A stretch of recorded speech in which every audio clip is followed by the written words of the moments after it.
Quelques commentaires donc, sur le théorème 347, enfin appelé comme ça, du cours, qui sont simplement quelques résultats qu'on a déjà vus sur les coefficients binomiaux et que l'on va un peu détailler simplement en donnant des preuves, ou du moins des justifications ensemblistes.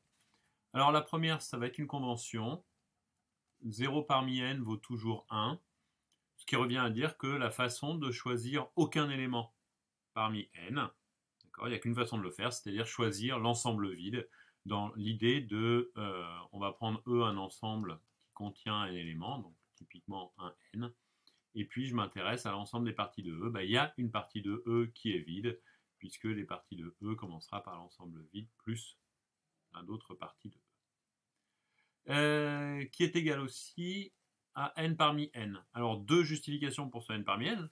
Les façons de choisir n éléments parmi n, il n'y en a qu'une seule, puisque l'ordre n'importe pas, d'accord? Donc, une seule façon, on les prend tous.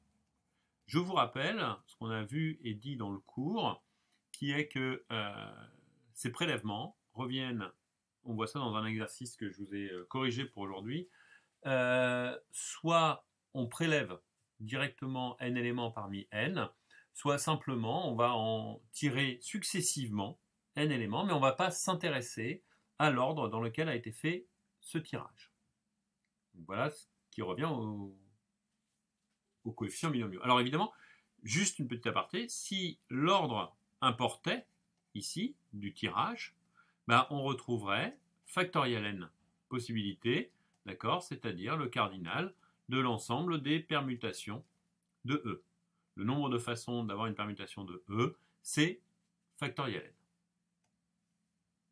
Bien. Donc voilà pour ce premier résultat. Le second va être le même. Ah, il me manque une façon qu'on va expliquer sur le second. Donc, qui est le 1 parmi n est égal à n est égal à n-1 parmi n. Bon, choisir un élément parmi n, on a évidemment n façons de le faire, puisqu'on a n éléments différents. Choisir n-1 éléments parmi n, on peut mesurer ce que ça fait de choisir n-1 éléments et puis regarder ce que ça va donner au total.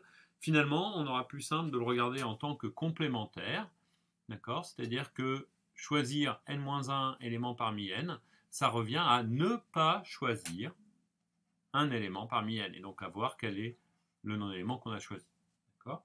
Ce qui nous donne la formule 3 qu'on va retrouver et qu'on peut appliquer ici, qui est que P parmi n, alors je me place pour des valeurs de P pour lesquelles ceci a un sens, c'est-à-dire P appartient à 0n. Donc choisir P élément parmi n, c'est exactement comme choisir n-P éléments parmi n. D'accord? Alors je vous invite à redémontrer tous ces résultats-là, d'accord, en utilisant la définition qu'on a vue au début de l'année avec les factoriels, et de voir que, évidemment, ces résultats-là sont bien les mêmes. Donc n parmi p, qui est égal à factoriel n divisé par factoriel p factoriel n-p. Dénombrement suivant, la formule des capitaines. Donc n plus 1 que multiplie p parmi n est égal à p plus 1 que multiplie n plus 1 parmi p plus 1. Donc attention, dans le théorème que je vous ai distribué dans le poly, il y a une erreur de frappe là-dedans. Donc la formule est fausse. D'accord? Donc remettez-la bien dans le bon ordre. Première façon de la prouver, comme on l'avait fait précédemment dans le cours, vous la vérifiez avec les formules factorielles. Deuxième façon ensembliste, on va dénombrer le même objet, enfin le même ensemble, de deux façons différentes. Donc cet ensemble, ce seront des équipes qui seront composées de P plus 1 joueurs, et parmi ces P plus 1 joueurs, un capitaine. D'accord? Et au total, on a n plus 1 participants à l'activité. Et donc on se pose la question de combien d'équipes avec un capitaine, capitaine, peut-on désigner. Donc première façon de procéder, on commence par désigner le capitaine. Donc on a n plus une façon, une façon de choisir un capitaine dans l'équipe. Puis, le capitaine va choisir son équipe. Donc, former son équipe, il faut qu'il choisisse P joueurs parmi les N participants restants, c'est-à-dire en l'excluant lui. D'accord ?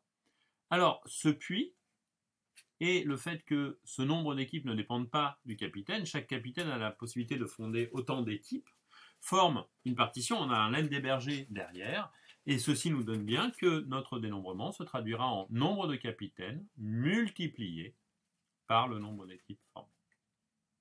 Autre façon de raisonner, on va commencer par vous regarder le nombre d'équipes que l'on peut former, donc P plus 1 parmi N plus 1 équipes, de P plus 1 joueurs, et parmi ces équipes, on va désigner un capitaine. Désigner un capitaine, c'est choisir un parmi les P plus 1 équipiers qui ont été choisis. D'où, à nouveau, le puis, le fait que le nombre de capitaines désignables est le même suivant le nombre d'équipes. Donc dans notre partition, cela ne changera rien. Et donc on retrouve le dénombrement souhaité. D'accord ? Ce qui nous donne le résultat du lemme des capitaines. Formule suivante, la formule du triangle de Pascal. Donc, formule du triangle de Pascal, qu'on peut donner cette forme-là. Donc, si je me donne P qui est compris entre 1 et N, j'ai P parmi N plus 1 qui est égal à P parmi N plus P moins 1 parmi N. D'accord ? Formule qui nous permet de construire le triangle de Pascal. Je ne reviens pas dessus, on l'a déjà fait plusieurs fois. Je vous invite à l'établir à l'aide des factoriels. Ça vous permet de revoir ceci. Alors maintenant, on va s'intéresser en fait à un ensemble à n éléments. Donc je vais prendre le E qu'on a pris déjà tout à l'heure et puis je vais lui jeter un élément A avec A qui n'est pas dans E. Donc par exemple A égale n plus 1, qui serait bien désigné. Et puis, toujours pareil, on va faire un dénombrement. L'identité viendra du fait que l'on va faire le même dénombrement de deux façons différentes. Donc ici, je vais m'intéresser à l'ensemble des parties à P éléments de E union A. Le cardinal de cet ensemble-là, c'est égal à P parmi N plus 1. Et puis, on va voir que cet ensemble-là, je peux l'écrire comme l'ensemble des parties à P éléments dans E, c'est-à-dire les parties qui ont P éléments mais qui ne contiennent pas A, union qui va être disjointe, l'ensemble des parties à P éléments de E, P-1 élément de E. Non, il faut que je vous l'écrive un petit peu plus proprement quand même. Donc, union, l'ensemble des parties, donc A, qui sera une partie à P élément de E union A, telle que A appartient à A. Et cet ensemble-là, d'accord, j'ai donc les parties qui ne contiennent pas A et les parties qui contiennent A, je peux le réécrire de la façon suivante. L'ensemble des parties qui s'écrivent B union A, telle que B est une partie à P-1 élément de E, c'est-à-dire ne contenant pas A. Alors, j'ai une union qui est dénombrable, qui est disjointe, pardon, donc le cardinal ici vaut bien celui-ci. Cardinal égale la somme des deux cardinaux. Le cardinal descend la partie à P éléments là et là. Et il ne me reste plus qu'à justifier que ces deux éléments-là ont bien le même nombre d'éléments. Cette deuxième partie, elle est évidemment équipotente à l'ensemble des parties à P-1 éléments de E. D'accord ?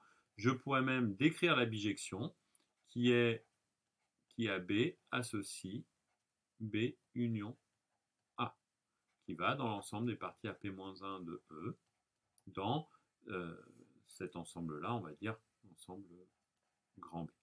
Donc le cardinal de grand B, c'est bien le même que le cardinal de l'ensemble des parties AP-1 éléments, d'où la formule du triangle de Pascal.